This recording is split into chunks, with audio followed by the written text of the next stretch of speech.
Hi friends, இன்றைக்கி நம்ம என்ன பார்க்க போகிறோன்னா காயத்ரி தருண் கிச்சன்ஸில் உடனடியாக ஒரு சிம்பிள் சாம்பார் சாதம் எப்படி செய்யலாம் நம்ம பார்க்கலாம் வாங்க.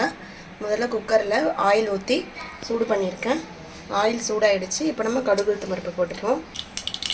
பாருங்க, கடுகு பொரியிட்டு இப்போ நம்ம கொஞ்சம் சீரகம் சேர்த்துப்போம். கொஞ்சமாக வெந்தயம்,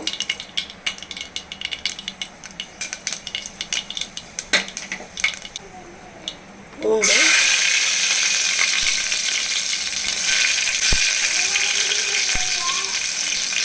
கருவேப்பிலை, சின்ன வெங்காயம் உரிச்சு வச்சுருக்கேன்.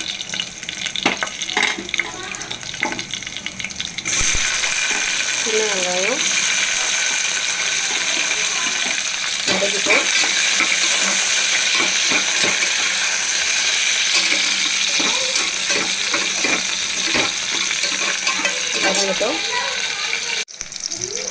ஆனியன் வதங்கிடுச்சு. இப்போ நான் 2 மீடியம் சைஸ் தக்காளி ஆட் பண்ணிட்டேன். வதக்கிட்டோம். தக்காளி வதங்கட்டும். தக்காளி ரொம்ப குக் ஆகணும்னு அவசியம் இல்லை. நம்ம குக்கரில் செய்யறதுனால கொஞ்சம் ஃப்ரை பண்ணால் போதும். அடுத்து நான் காய்கறி பார்த்தீங்கன்னா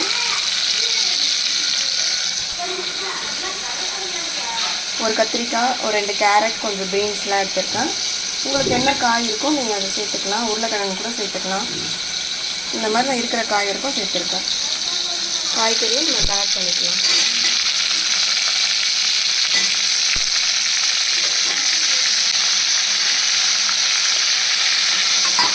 வதக்கிக்கலாம். அது கொஞ்சம் சேர்த்துக்கிறேன். அதையும் வதக்கிக்கிட்டோம் காயோட. இப்போ பார்த்தீங்கன்னா நான் இந்த டம்ளரில் ஒரு 3/4 டம்ளர் அரிசி, 1/4 டம்ளர் பருப்பு எடுத்திருக்கேன். மொத்தம் 1 டம்ளர் எடுத்திருக்கேன். இந்த 1 டம்ளருக்கு நம்ம 3 டம்ளர் தண்ணி ஊற்ற போகிறோம். 3 டம்ளர் தண்ணி ஊற்றிருக்கேன் 1 டம்ளருக்கு. இப்போ இதுக்கு பார்த்தீங்கன்னா நான் குழம்பு மிளகாய் தூள் தான் சேர்க்க போகிறேன். பாருங்க, இதுக்கு நான் குழம்பு மிளகாய் தூள் கொஞ்சம் ஆட் பண்ணிக்கிறேன். உங்களுக்கு சாம்பார் பொடி வேணும்னா சாம்பார் பொடியும் ஆட் பண்ணிக்கலாம். நான் சாம்பார் பொடி ஆட் பண்ணல.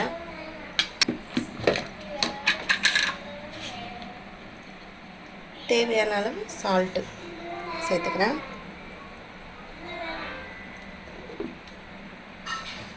வெங்காய பொடி சேர்த்துக்கலாம்.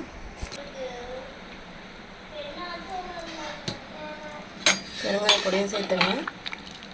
இது கொஞ்சம் கொதி வரட்டும். கொதி வந்ததும் நம்ம அரிசியும் பருப்பும் போட்டுடலாம். இப்போ பாருங்கள், நான் பருப்பும் அரிசியும் வாஷ் பண்ணி வச்சுருக்கேன். 3/4 டம்ளர் அரிசி, 1/4 டம்ளர் பருப்பு எடுத்திருக்கேன். இதை இதில் ஆட் பண்ணிப்போம். கொதிச்சிச்சு.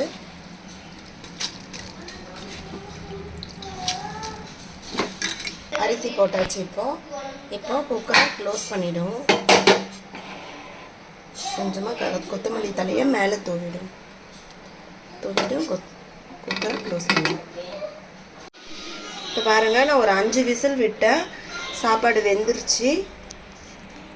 இந்த ஸ்டேஜில் நம்ம என்ன பண்ணோன்னா வச்சுட்டு சாப்பாடை அப்படி நல்லா கிளறி விடணும். நல்லா குழஞ்சிடுச்சு.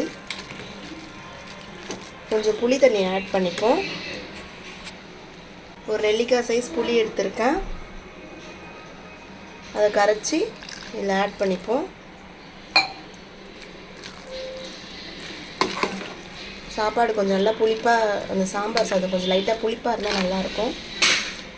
இந்த அப்படியே அடுப்பு ஸ்லிம்லேயே வச்சுருப்போம். ஸ்லோ ஃப்ளேம்லேயே வச்சு இந்த மாதிரி கிளறி விட்டுப்போம். சாப்பாடு பாருங்கள் நல்லா குழஞ்சி எப்படி இருக்குது. இப்போதான் சாம்பார் சாதம் குழஞ்சி இருந்தால் தான் நல்லாயிருக்கும்.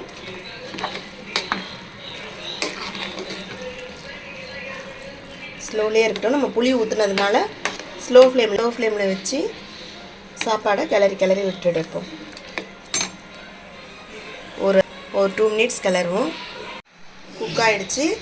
புளி ஊற்றி இப்போ நம்ம என்ன பண்ண போகிறோன்னா நெய் ஆட் பண்ணிப்போம். கடைசியாக ஒரு 2 ஸ்பூன் நெய் ஆட் பண்ணிக்கிறேன். நெய் ஆட் பண்ணிங்கன்னா நல்லாயிருக்கும்.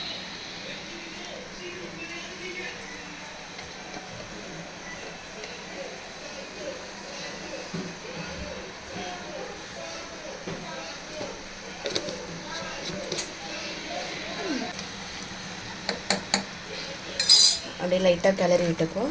சூப்பராக இருக்குது பாருங்கள், டேஸ்ட்டும் நல்லாயிருக்கும். நீங்களும் இது மாதிரி ட்ரை பண்ணுங்கள் வியூவர்ஸ். சுவையான சாம்பார் சாதம் ரெடி ஆகிடுச்சு. நீங்களும் இந்த மாதிரி ட்ரை பண்ணுங்கள் வியூவர்ஸ். பார்க்கவே எவ்வளோ அழகாக இருக்குது பாருங்கள். இதுக்கு அப்பளம் ரொம்ப சைட் டிஷ் நல்லாயிருக்கும். நீங்களும் இந்த மாதிரி ட்ரை பண்ணிவிட்டு எனக்கு எப்படி இருக்குன்னு கமெண்ட் பண்ணுங்கள், லைக் பண்ணுங்கள், சப்ஸ்கிரைப் பண்ணுங்கள். தேங்க்யூ.